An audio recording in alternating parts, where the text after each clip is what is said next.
Well, in another set of breaking news that also coming in at this point of time, Israel is keeping up its attacks on Iran for a third day. In the latest, Israel has carried out fresh attacks in Tehran.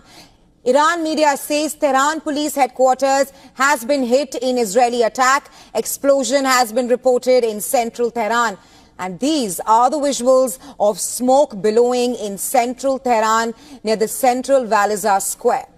Iran media says at least 128 people killed in Israeli attacks so far. Iranian media says that the death toll from Israeli attacks on Friday and Saturday stands at least 128, including 40 women and children. Iran claims around 900 injured individuals. They have been injured in the attack, and that's the news coming in. Iran has activated its air defenses in Tehran, and Iran claims 128 people have been killed in Israeli attacks in the last 2 days. And Iran and Israel continue to attack each other. The latest coming in is that Israel is keeping up its attacks on Iran for a third day.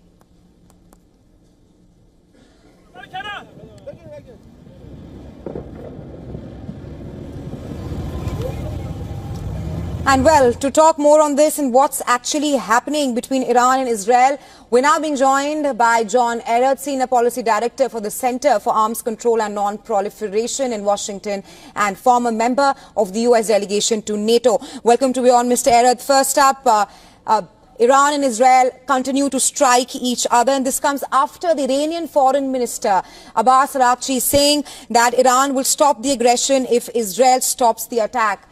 First up, how do you see the situation evolving at this point of time, and what perhaps will bring both the sides on the negotiating table at this point of time? I think the situation continues to get worse, with both sides continuing to strike each other. Both sides are claiming success for the strikes against each other's targets, and we're seeing increasing reports of damage and deaths on both sides. So the situation is continuing to look a little bit worse. I'm encouraged to read that the Iranian minister has said that Iran will stop when Israel does. Israel has not said the same thing yet. They are going to continue their strikes until they accomplish their aims, which are presumably the stopping of Iran's nuclear program. So I think that they're going to continue until they feel that they have done sufficient damage to Iran's nuclear facilities and capabilities, including the missile capabilities that Iran has been using against Israel. Right, Mr. Erath, you say that the situation is in a precarious position. How perhaps do you see the role of the United States of America at this point of time? Do you think that the U.S. will be able to get Israel onto the negotiating table? That's a very difficult question. The U.S. publicly said that Israel should not begin these strikes against Iran several days before they began. So Israel has publicly gone against U.S. advice. That has undermined the perception that the U.S. had any influence over Israel at all. So at this point, getting Israel back to the situation where they are accepting U.S. advice is going to continue to be very difficult to do. That does not mean that the U.S. should stop trying. It just means that it's going to be difficult.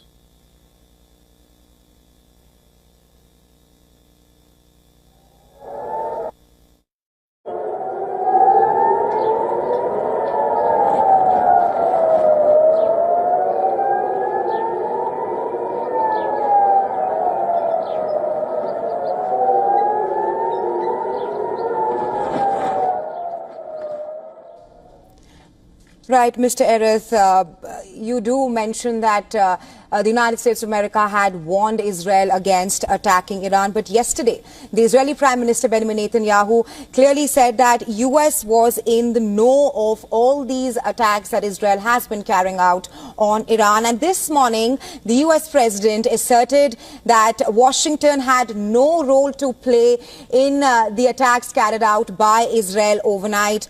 At this point of time, do you think that the United States of America will be dragged into a war that it does not want to be a part of?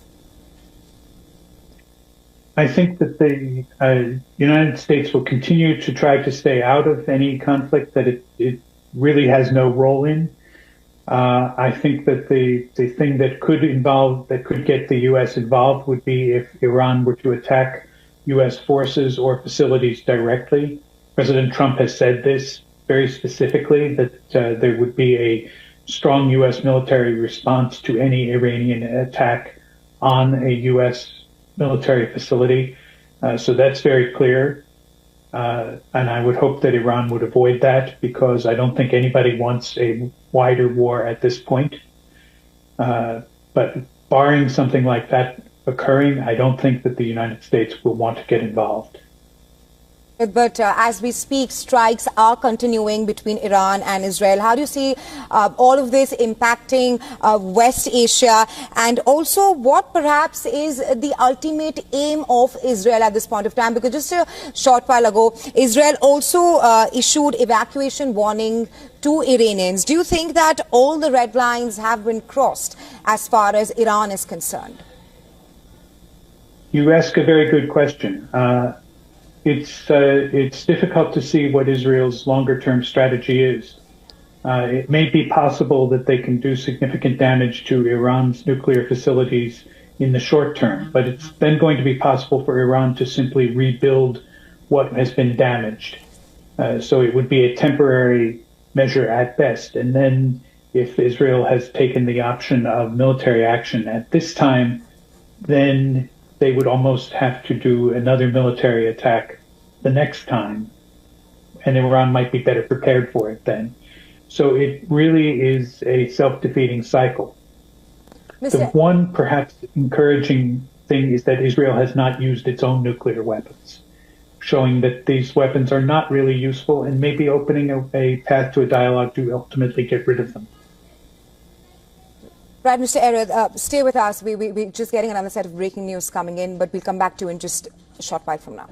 The U.S. President Donald Trump has taken to Truth Social and he said that Iran and Israel should make a deal and will make a deal. How do you assess that statement coming out of the U.S. President Donald Trump at this point of time, which brings me back to the same very question that what role will the United States of America, how bigger a role will America play in bringing both Iran and Israel on the negotiating table? President Trump was a businessman before he entered politics.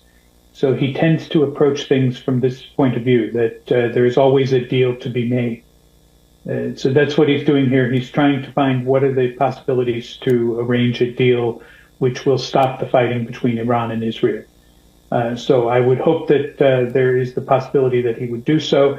But at this point, that seems to be a very difficult proposition. Israel has extended its state of emergency until the end of the month. That says that they expect the fighting to go on for at least 2 more weeks. Iran has said that they are going to continue to respond to any Israeli attacks. So they are also expecting the fighting to go on. And there doesn't seem to be much room to make the deal right now. It may be that President Trump has some information that is not available to the public, that there is some greater possibility that we don't know about, and I hope that there is, but right now I don't see it. Mr. Arad, while talking to you, we just had this breaking news in which Israel has claimed that it is striking military and nuclear sites in Iran right now as we speak. And we do know that Israel's ultimate aim after it launched Operation Rising Lion is to eradicate the Fordo nuclear site in Iran. But how much of a challenge will that be? Because we do know that Fordo nuclear site is situated underground in Iran, for which perhaps Israel will need the nuclear buster bombs, which it does not have, and may require the help of the United States of America. As you say, it is a site that was designed to withstand aerial bombardment of the type that Israel can presently carry out. So it would be very difficult for Israel to do more than superficial damage to the Fordo site. But that said, Israel knew this when they started the attacks. So they obviously have some kind of plan. They may believe that there's a way that through repeated attacks, they can do some significant damage. It may be that they can take out some of the electrical grid and supporting facilities, and this can cause a significant disruption to the site. I don't know enough about it technically to be able to say for sure, but they probably have some kind of plan that they're going to follow to render the site damaged enough to have it out of operation for some time. Mr. Arif, just to follow up on that, you speak of how Israel might have a plan. We did speak about how there's a change in tone from Iran, where they are saying that situation can be de-escalated if Israel stops attacking Iran. In your assessment, what would be an attainable end goal for the Israeli Prime Minister Benjamin Netanyahu? The situation is currently one in which Israel is being attacked nightly. So I would, if I were the prime minister, I would want to see those attacks stop. So that would be the first thing. You would want to arrive at an end state where the country is safer. But the perceived danger to Israel is from Iran having a nuclear capability, a nuclear weapons capability. So part of the end state should include some kind of renewed deal that prevents Iran from acquiring nuclear weapons in the longer term. This is what the U.S. and Iran were negotiating. We're supposed to negotiate today in Oman before those talks were cut off by the current round of violence. So I would want to see that process renewed and some indication of what the end state is going to be. That there would be an assurance that Iran is not going to develop the nuclear weapons capability in the longer term. That would be what I would expect as security for the Israeli state. Mr. Arif, I do want to ask a question on what you just said, but stay with us. We're getting